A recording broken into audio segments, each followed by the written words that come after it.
Қаланы жабайы табиғаттың қауіп-қатерінен қауіпсіз деп ойлайсыз ба? Қайта ойланып көріңіз. Аюлардан бастап пілдерге, ірі жыртқыш мысықтарға және тіпті мүйіз тұмсықтарға дейін камераға түсіп қалған адам сенгісіз жануарлар шабуылдарын көрейік. Алдымен арнаға жазылып қоюды ұмытпаңыз. Дәретханаға баруды бұзатын көп нәрсе бар. Бірақ сені жеп қоюға тырысқан жолбарыс тізімнің басында тұратыны анық. Дәл осындай жағдай Үндістандағы бір ер адамның басынан өтті.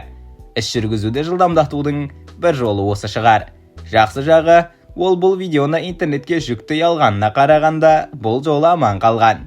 Бірақ келесі жолы дәретханаға бармас бұрын әлгі тесікті бітеп тастайтын анық. Бұқа фарфор дүкенінде деген сөзді естіген шығарсың. Ал мынау Колумбиядағы шағын дүкенге кіріп кеткен сиыр. Жағдай бұдан бетер ушыға алмайды дегенде тағы бір сиыр қосылады. Бұл батыл дуэт дүкен ішінде қамалып қалады. Кейін қызметкерлер оларды сыртқа шығарып жібереді. Сақтандырулары мықты болсын деп тілейік. Батылдық демекші, бір жасөспірім телефонға үңіліп, айналасында не болып жатқанын мүлде байқамай отырғанда, ғимаратқа жай барақат қабылан кіріп келді. Білмеймін, бірақ мен болсам, жоғарғы деңгейдегі жыртқыштың қасында бұлай сабыр сақтай алмас едім. Бала тіпті есікті жауып, қабыланды ішке қамап қояды. Оның сабырлы әрекетінің арқасында Үндістанның Махараштра аймағындағы билік өкілдері жануарды ұйықтататын дәрімен ұстап алып кеткен. Орегон штатындағы бір әке үшін нағыз қорқынышты сәт болды. Койот оның кішкентай балаларының артынан қуа жөнеледі. Койоттар бұғыдай ірі жануарларды да құлата алатынын ескерсек, кішкентай бала олар үшін оңай олжа. Бақытымызға орай ешкім зардап шекпеді. Енді нағыз қорқынышты көрініс. Таиландтағы бір ас үйге ұзындығы 10 футтық варан кіріп кеткен. Годзилла мүлдем кеткісі келмеген анық. Бірақ динозаврмен күрестен кейін мамандар алып кесірткені ұстап, қауіпсіз жерге алып кеткен. Ал енді есіңді жиятын нағыз кез келді. Мынау шынымен ессіз жағдай. Массачусетс штатының Норт-Атлборо қаласында радиодан қашып кеткен 8 бұқа адамдарға толы автотұрақта ойран салады. Бір әйелді әрең айналып өткен олар, жақын маңдағы жолға шығып кетпегені нағыз ғажайып. Келесі 24 сағат ішінде бұқалар ұсталып, ешкім зардап шекпеген. Ал енді бұдан да қауіпті сәт. Бір ер адам бассейн жанында тыныш ұйықтап жатқанда, ауласына қара аю кіріп келеді. Салқын су ішкен соң, аю ұйықтап жатқан адамды тексеріп көреді. Оян, ең қызығы, қашудың орнына әлгі жігіт телефон алып видеоға түсірген. Интернеттің бірінші ережесін білетін сияқты, оператор өлмейді. Непалдағы кафеде отырғанда, қала өміріне қызыққан мүйіз тұмсықты көрсең не істер едің? Жетім қалып, адамдар қолында өсірілген мүйіз тұмсықтар табиғатқа қайта жіберілген соң, көбіне адамдарға жақын болуды жөн көреді. Тіпті Непалдың Сахпара Читпан қаласының маңында кейбір мүйіз тұмсықтар туристік нысанға айналған. Бірақ олар адамдарға үйренгенімен әлі де жабайы жануарлар және агрессивті болуы мүмкін. Ал енді шын мәнінде қорқынышты көрініс. Малайзиядағы бір үйдің төбесінде жасырынған жыландар ұясын жоюға келген мамандардың видеосы. Нағыз қорқынышты түс.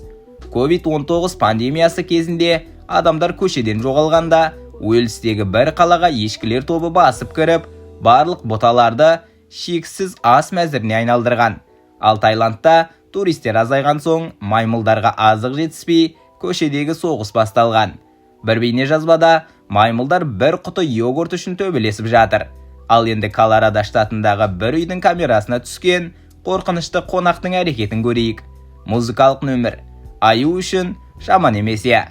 Айтар едім, оның шығармасы менің көңіл күйімді дәл жеткізді. Егер күтпеген таланттары бар жануарларды іздесең, цирк сондай орындардың бірі. Өкінішке қарай, кейбірі қожайындары үшін тым дарынды қашқындар болып шығады. Мысалы, Виола есімді цирк пілі Батте көшелеріне қашып шығып, жұртты есеңгіретіп тастаған. Жолда піл жүр. О құдайым, бюттің ішінде жүр. Цирктің пілі қашып кетті. Қайда бара жатырсың досым? Керемет комментарий. Бақытымызға орай, көп ұзамай қараушылар Виоланы тіркемесіне қайта алып келді. Сенесің бе? Бұл оның алғашқы қашуы емес екен.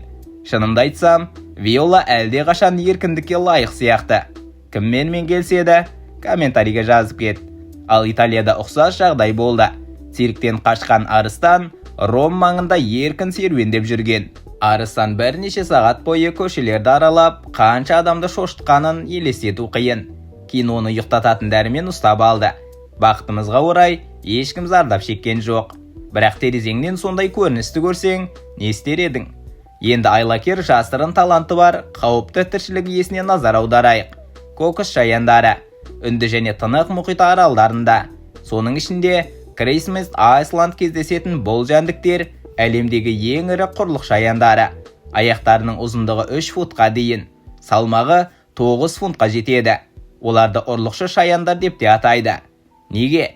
Себебі олар тырнағына іліккеннің бәрін ұрлайды. Әсіресе жылтырақ заттарды және әрине тамақты. Бір отбасы мұны өз басынан өткерді. Олардың ауладағы дастарханына бір емес, екі емес, тура 52 аш кокос шаяны шабуыл жасаған. Бәрі тым сабырлы көрінеді. Бірақ бұл аздап қорқынышты емес пе? Тамақ жеткізуді есікке жетпей жеп қойған жағдай болды ма? Міне, кінәлі аю. Салқынғанды, тәжірибелі, бұл оның алғашқы тонауы емес екені анық. Бірақ кейбір аюлар ұрлықта аса жасырын емес. Менің тоңазытқышымды қарап тұрсың ба? Барлық тамағымды алайын деп тұрсың ба? Тіпті кетіп бара жатып, қарап кетуді де ұмытпады. Нағыз аюша мінез.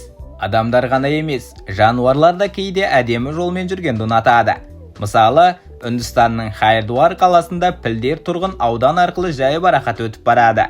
Ал кейбір жануарлар қалада онша икемді емес.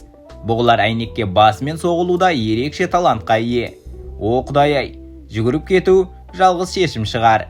Жануарларда кейде өзінен өзі жау болады. Мысалы, бір күрке тауық көліктің жылтыр бетіндегі өз бейнесін көріп, сонымен төбелес бастайды. Ал мына казуар мүлде өзін жақсы көрмейтін сияқты. Жақсысы, ашуын өзіне бағыттап тұр. Өйткені казуарлар өте қауіпті. Олардың бұлшық етті аяқтары мен үлкен тырнақтары ауыр, тіпті өлімге келетін жарақат салуы мүмкін. Әдетте адамдардан аулақ жүреді. Бірақ жеміне не балапандарына тиіссең, ойланбай шабуылдайды.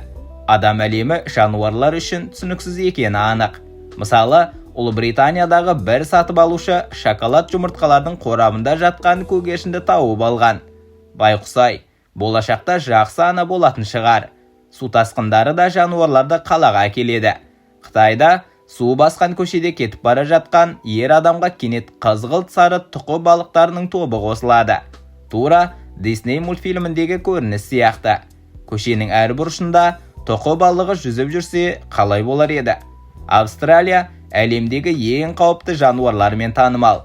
Бірақ 2021 жылы ауылдық аймақтар тіпті жексұрын тышқандар індетіне тап болды. Бұл жаппай көбею New South Wales штатында ерекше жауын-шашынды жылдан кейін орын алды.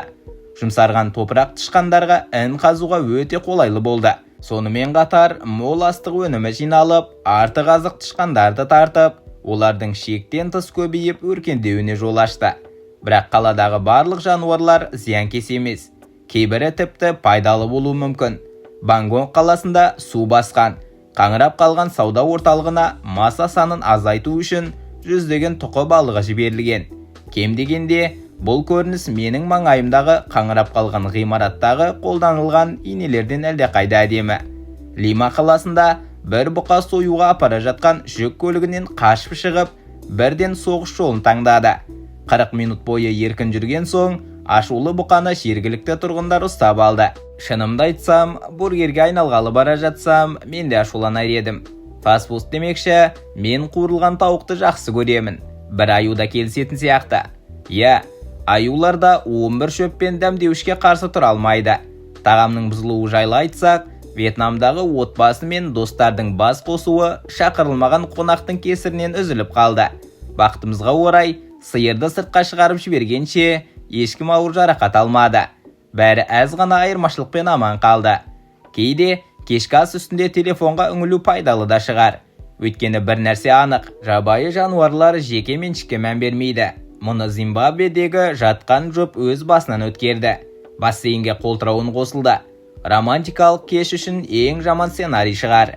Әйелді қолтырауын 2 рет істегеніне қарамастан, ол ауыр жарақатсыз судан шығып үлгерді. Ал қолтырауын адамдардан алыс табиғи қорыққа көшірілді. Келесі бейнебақылау кадрларында түн ішінде Лос-Анджелес ауданындағы үйге аю кіріп кеткені көрсетіледі. Бірақ аю жайғасып үлгермей жатып, 16 жастағы отбасылық ит Дудл көмекке ұмтылады. Ит аюды тікелей қуып жібермесе де, дабыл қағып, жағдайдың ушығуына жол бермеді. Бақытымызға орай, Дудл де аман қалды. Я достары, бүгінгі бейнеміз осымен аяқталды.